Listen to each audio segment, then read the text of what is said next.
आज भी बारिश होने के मौसम लग रहे हैं और मैं बाहर निकल तो गया हूँ।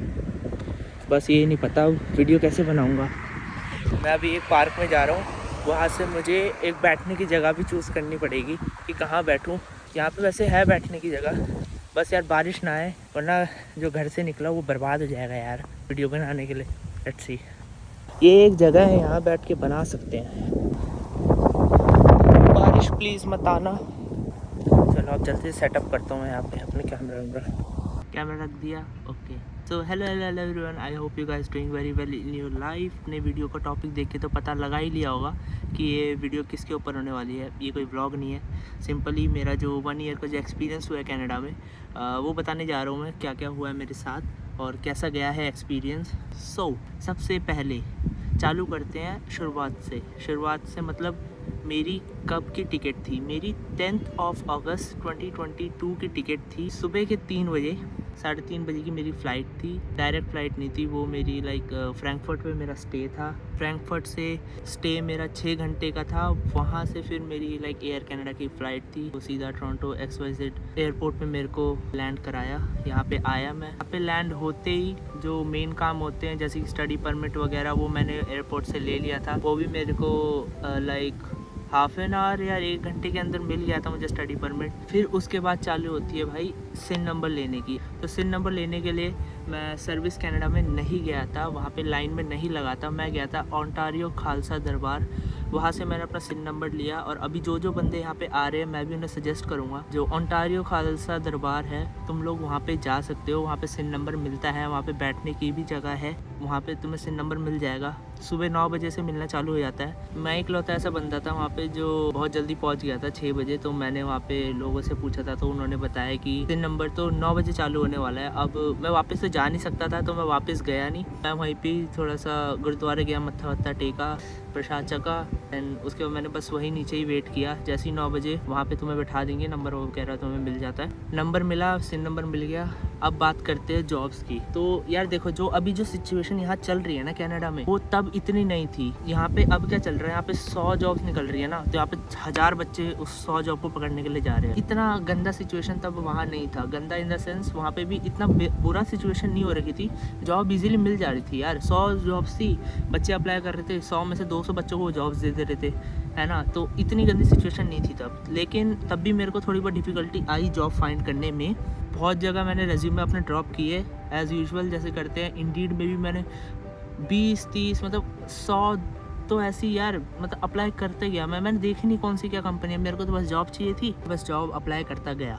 मैंने जब रेज्यूमे वगैरह देना चालू किया, बहुत लोगों ने मुंह पे ही सीधा रिजेक्शन दी, sorry we are not hiring. किसी ने रेज्यूमे लिया, इन फ्यूचर अगर हम हायर करेंगे तो हम आपको बताएंगे, तो सीधा मुँह पे मना कर दिया। तो खैर मैं 2-3 दिन गया, रेज्यूमे इधर उधर बांटे मैंने, तब इतना मेरे को अच्छा रिस्पांस नहीं मिला। फिर मैंने इंडीड में भी जहाँ मैंने अप्लाई किया था वहाँ के भी देखे, वहाँ से मुझे कोई रिस्पांस नहीं आया। तब एक दिन मुझे एक एजेंसी का मैसेज आता है। एजेंसी ना यहाँ पे बहुत सारी होती है, वो ना बच्चों को जॉब्स वगैरह देती है वेयर हाउसेस में। मैंने as a warehouse worker वहाँ पर ज्वाइन किया।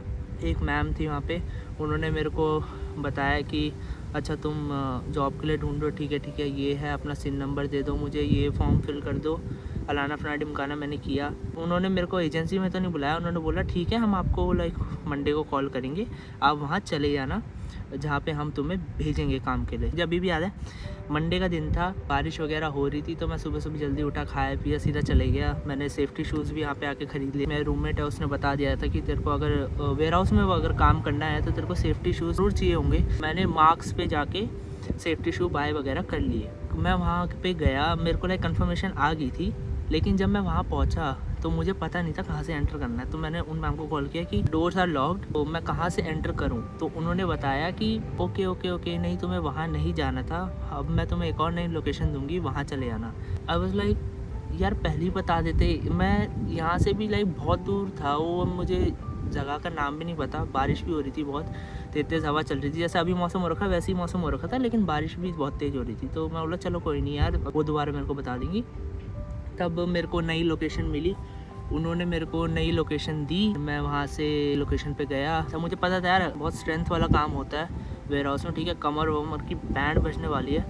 मुझे ये नहीं पता था कि इतनी बैंड बज जाएगी यार। अब मैं बताता हूँ हुआ क्या था। उन्होंने मेरे को जिस वेयर हाउस में भेजा तो वहाँ गया, मैं अपना नाम वाम बताया, उन्होंने बोला ठीक है ये काम है। अब वो वहाँ पे एक जो वेयर हाउस मैनेजर होती है, जो भी होती है, वो मेरे को काम की साइट पे लेके गई। वहाँ पे क्या था, जो ट्रक का पीछे का होता है ना पूरा, उसमें तुम्हें जो है बॉक्सेस होते हैं, छोटे छोटे से कार्ड जैसे बॉक्सेस थे, 11.5 किलो के वो बॉक्सेस थे, वो पूरा भरा हुआ था ट्रक। अब उन्हें हमको क्या करना होता था, बॉक्सेस को उठा के एक लकड़ी के वुडन क्रेट जो भी बोलते हैं उसे, उसमें रख के हमें उसे रखना होता था। देन उसे फिर वहाँ से ट्रांसफ़र करना होता था।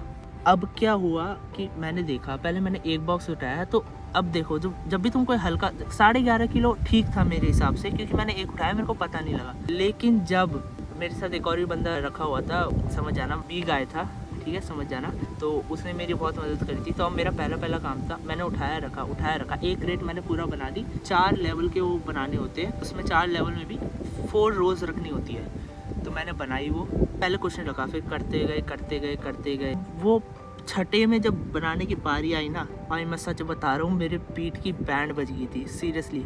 एक वो ऐसा था कि यार मेरा मन कर रहा था यार ना करूँ यार, मैं छोड़ दूँ। लेकिन वो जो मेरे बगल में जो बंदा था ना, वो तो लाइक भाई वो 27-28 का था वो, और उसके भाई वो तगड़ा वगड़ा भी था, ठीक है। मैं ठहरा, मैं तो ऐसे ही था, तब इतनी मेरे लाइक स्ट्रेंथ वगैरह नहीं थी।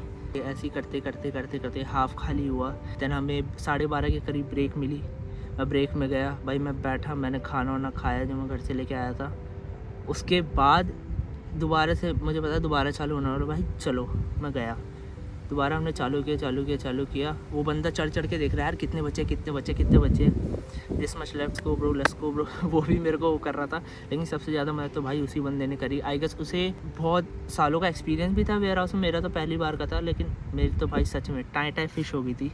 जैसे ही वो काम ख़त्म हुआ, मैंने वहाँ पे नाम दिया अपना, तो उस बंदे ने मेरे को घर पे भी ड्रॉप कर दिया। बहुत नाइस बंदा था वो। जब मैं घर पे पहुँचा आई गेस 3 या 4 बजे, तो मैं अपने रूममेट के साथ रहता, वो तो खैर काम पे ही था। तब मेरे को खाना बनाना था, और भाई लिटरली मेरे शरीर की ना बैंड बज चुकी थी। तब मैंने अपनी मम्मी को बताया, मम्मी चिल काम है, ये वो है, मैं उठा लूँगा, इतना वो नहीं। मम्मी मेरी कहती थी कि नहीं तू नहीं जाएगा इस काम पे, ऐसा है फलाना ढिमकाना, कोई और काम ढूंढ। लेकिन ना यार तब के टाइम पे मेरे को काम मिल गया था, और उसकी जो पे थी वो थी $17.50 पर आवर। तब के टाइम पे लाइक जब पे भी इंक्रीज नहीं हुई थी, तब तो लाइक $13.5 ही थी। तब वो बहुत थी मेरे लिए। मैं बोला यार चलो कर लेंगे यार, जैसा भी होगा, शरीर तुड़वाना यार, आए हैं यहाँ पे, है ना, करना ही पड़ेगा। अब मुझे पता था, मैं माइंडसेट बना के आया था यार, कुछ ना भाई जो भी काम मिले ना भाई करना ही है। तो मेरे को मिल गया वो काम, मैंने किया। मैं खाना बनाने को लाइक मेरा हुआ नहीं, भूख भी लग रही थी, तो मैं जैसे तैसे उठा, 1-2 रोटी बनाई अपने लिए, खाई, और मैं बस लेट गया।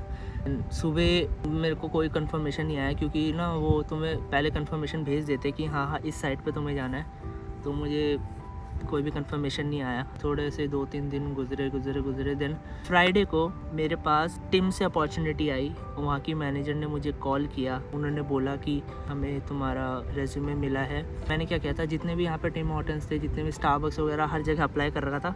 तो हर जगह रेज्यूमे ड्रॉप कर रखा था मैंने ऑनलाइन। तो जैसे तैसे वो अपॉर्चुनिटी आई, तो मैंने बोला ठीक है भाई, why not, I will come. आपने मुझे बुलाया।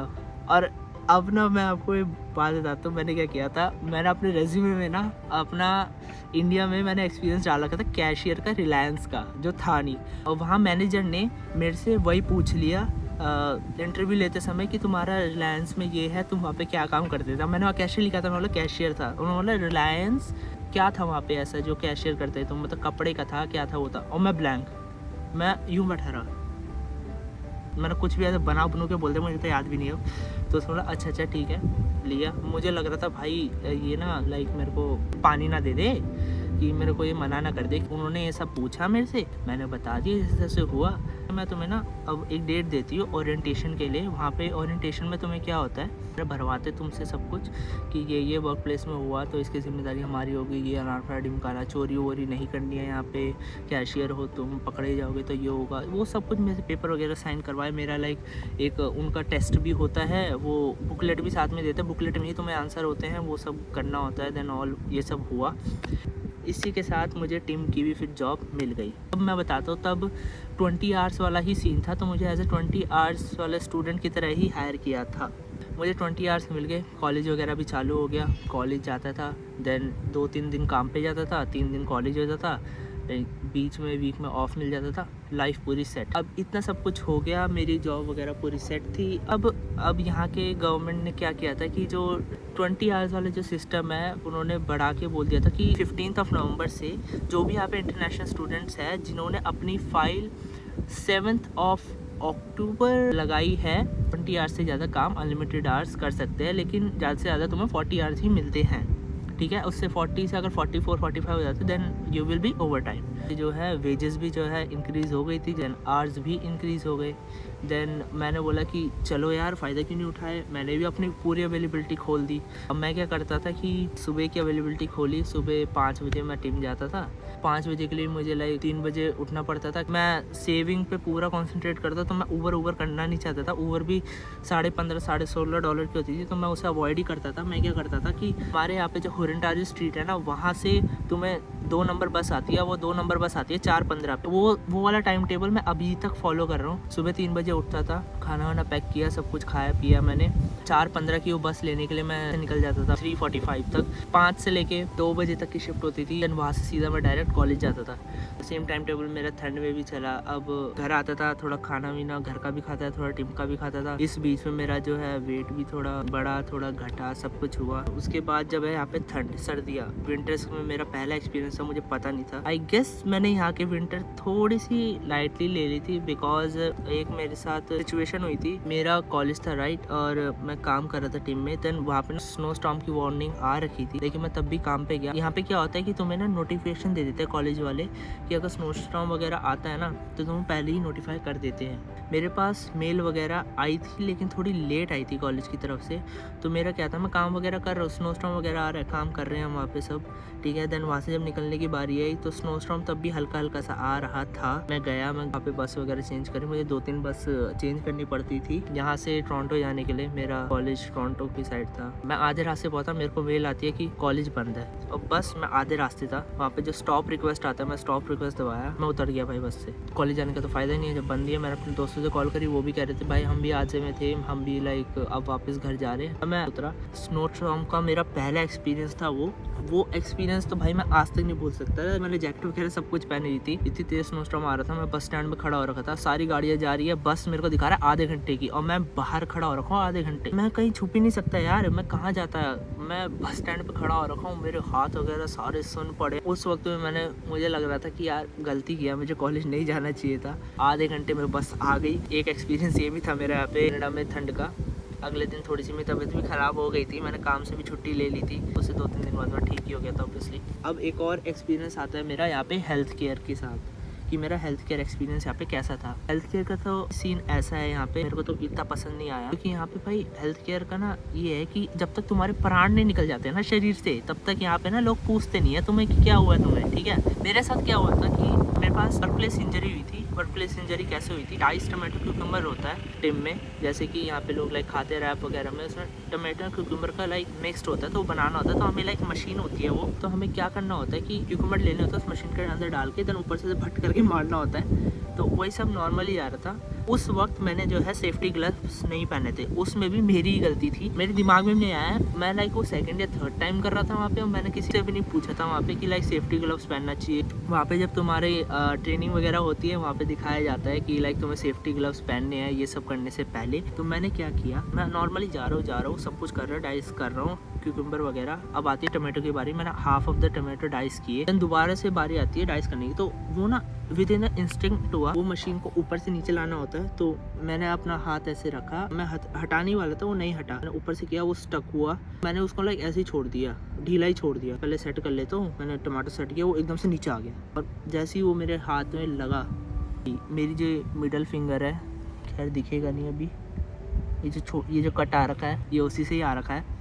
बहुत ज़्यादा ब्लड लॉस हुआ था, क्योंकि ये इतना डीप कट नहीं था, लेकिन यार कुछ ऐसे कट होते हैं ना जो लग जाते फिर खून रुकता ही नहीं है, ये वैसा वाला कट था। ये जो मैं किस्सा बता रहा हूँ ना, ये मेरे घर वालों को भी नहीं पता, मेरी मम्मी को भी नहीं पता, बहुत ज़्यादा सुनने वाला हूँ। तो हमने पानी के नीचे थोड़ा रखा, उंगली वगैरह, पट्टी वगैरह करी, 3-4 बारी पट्टी चेंज करी। वहाँ पे तो भाई मेरा खून रुक नहीं रहा था। फिर एक टाइम पे ऐसा है कि चलो ठीक है थोड़ा सा रुक गया। मैनेजर सजेस्ट किया कि चलो मैं एक काम करती हूँ, तुम्हें डॉक्टर के पास लेके चलती है। वो करने के लिए गया। अब यहाँ पे क्या होता है ना, पहले ना ये तुम्हें देखते हैं अच्छे से, पूरा से निहारते हैं। तो ज़्यादा ही तुम्हें अच्छी सी चोट लगी होगी ना, तुम्हें इमरजेंसी में भेज देंगे, वरना नॉर्मली वहीं पे पट्टी वट्टी कर देंगे। मेरा कोई सीन नहीं था इमरजेंसी वाला, तो मैंने उन्हें पट्टी खोल के दिखाया कि इतनी चोट है। उन्होंने बोला ठीक है वो तो यहीं पे हो जाएगी, इमरजेंसी को शिफ्ट करने की ज़रूरत नहीं है। उन्होंने बोला कि आप रूम में बैठाएंगे, अभी हम इन्हें पेमेंट वगैरह कर दो, तो डॉक्टर आएंगे वो देख लेंगे। मैं रूम में बैठा रहा ऐसे उंगली ऐसे पकड़ के, क्योंकि मैंने पट्टी कर रखी थी। पट्टी को थोड़ा सा ऐसे करके मैं बैठा रहा। 20 मिनट हो गए, कोई भी नहीं आया।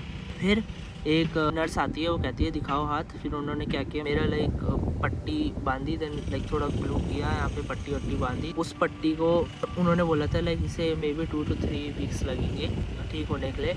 उन्होंने इस उंगली के मेरे से $160 लिए। खैर वो तो मुझे वापस मिल गए थे, क्योंकि वर्क प्लेस पे हुआ था, तो वो मैनेजर ने मेरे को रिफंड कर दिए थे पैसे। उस पट्टी को लगा के मैं काम तो भाई कर ही नहीं सकता था घर पे, ना मैं खाना बना सकता था ढंग से। खैर मैं तब भी टिम जाता था, टिम में मैं लाइक ऑर्डर टेकिंग वगैरह करता था। उंगली में दर्द भी होता था बहुत ज़्यादा, लेकिन मैंने बोला कोई नहीं यार, ये भी सह लेंगे, ये भी तो करने ही आए हैं यार, ये भी as a part of a struggle ही है। तो अभी फ़िलहाल बात करें मेरी करंट सिचुएशन की। अभी करंट सिचुएशन तो बहुत सही चल रही है, जैसे जा रहा है बहुत स्मूथ जा रहा है। अभी मेरा ड्रॉप चल रहा था, मैंने टिम में ही काम किया, मैंने और कोई जगह काम नहीं किया, क्योंकि इससे पहले जो मैंने 40 आवर्स जो काम किया है बेनिफिशियल रहे हैं मेरे लिए। मुझे दूसरे काम करने की ज़रूरत नहीं पड़ी। दूसरा एक रीज़न ये भी है कि मुझे दूसरा काम कहीं मिला भी नहीं। वैसे ही यहाँ पे जॉब्स का बहुत पंगा चल रहा है, तो मैं घिसना नहीं चाह रहा था। करंट सिचुएशन कनाडा की बताऊँ भाई, अभी भी यहाँ पे जॉब्स नहीं है। पहले के टाइम पे थे, लेकिन अभी जो इतनी भसड़ आ गई है बच्चों की, नहीं है भाई यहाँ पे जॉब। सीरियसली बताओ, with in GTA Brampton area में जॉब बिल्कुल भी नहीं है। तुम्हें लाइक ओकविल साइड जाना पड़ेगा, यहाँ से बहुत दूर दूर जाना पड़ेगा। और मैं सजेस्ट ही करूँगा यार, यहाँ पे तुम अगर ब्रैम्पटन में आ रहे हो ना, तो देख दाख के आना। ये था मेरा एक्सपीरियंस अभी तक का। इन सब सिनेरियो में यार बहुत कुछ सिखाया है यहाँ पे, जितने भी अप्स एंड डाउन्स आए हैं, जो भी मेरा हाथ वगैरह कटा है, जो जितने भी हुआ ना यार, मैंने एज उसे पॉजिटिव ही लिया। मैंने यहाँ पे ना बहुत लोगों को देखा है, उन्हें यहाँ पे रिग्रेट होता है यहाँ पे आने का। मैं बताऊँ ना अपना, मैं जब यहाँ पे आने से पहले मैंने इतनी सारी वीडियो देखी थी ना, नेगेटिव भी पॉजिटिव भी, उसमें सब बता रखा था यहाँ पे नेगेटिव फैक्टर ये है। मुझे होम सिकनेस हुई है, लेकिन इतनी नहीं हुई है। उसका ये भी रीज़न हो सकता है क्योंकि मैं तब से लेके अब तक जो है मैं बहुत बिजी रहा हूँ। मैंने अपने आप को खाली बिल्कुल भी नहीं रखा है, मैं अपने आप को बिजी ही रखता था। मुझे होता था कभी कभी यार, लगता है यार सबको कि तुम घर से दूर आ रखे हो। होम सिकनेस सबको होता है, माँ की याद सबको आती है, खाने की याद सबको आती है। जो तुम जला कुकड़ा जो भी तुम बनाते हो वो खाते हो, तब तुम्हें घर की याद आती ही आती है। उसके लिए भाई वो सबको ही होता है, वो नेचुरल फीलिंग होती है, वो तो आती ही आती है, उसका तो कोई। अगर मैं सच बोलूँ ना यार, अगर तुम यहाँ पे आ रहे हो ना, तो यार कभी भी ना रिग्रेट मत करना, क्योंकि जो तुम अभी तुम कर रहे हो, जितना तुम घिस रहे हो ना अपने आप को, वो आगे जाके ना तुम्हें ही देगा, और ज़रूर देगा। तुम्हारे ऊपर ही है कि तुम इस जो भी चैलेंजेस जो तुम्हारी लाइफ में आ रहे हैं और आने वाले हैं, वो तुम उसे किस वे में लेते हो। तुम उसे नेगेटिव वे में लेते हो या तुम उसे पॉजिटिव वे में लेते हो। भाई यही था बस एक्सपीरियंस, कुछ ज़्यादा खास था नहीं। जहाँ तक मेरा जो कॉलेज है, मैं आपको बताया तो मेरा नायग्रा कॉलेज है, कोई पूछ रहा होगा तो। मेरा कॉलेज टोरंटो कैंपस, मेरे कॉलेज चालू होने वाले 6 सितंबर से। मेरा 3rd सेमेस्टर चालू होने वाला है 6 सितंबर से। मेहनत कर रहे हैं भाई, मेहनत करते रहेंगे। इसी के साथ आई होप आपको ये वीडियो पसंद आई होगी, और अगर वीडियो पसंद आई है तो लाइक ज़रूर करना, चैनल को सब्सक्राइब ज़रूर करना। को मिलते हैं अगले ही ब्लॉग या फिर वीडियो में। तब तक के लिए अपना ख्याल रखो, अपने घर वालों का ख्याल रखो, टाइम स्पेंड करो उनके साथ थोड़ा सा। तुम बाहर आते हो तो तुम्हें रिश्तों की अहमियत पता लगती है, मुझे भी बहुत लगी है। इसी के साथ एंड अप करते हैं इस वीडियो का। स्टे हैप्पी, सब हासिल करते रहो। बाय बाय, टाटा, सी या, आडियोस।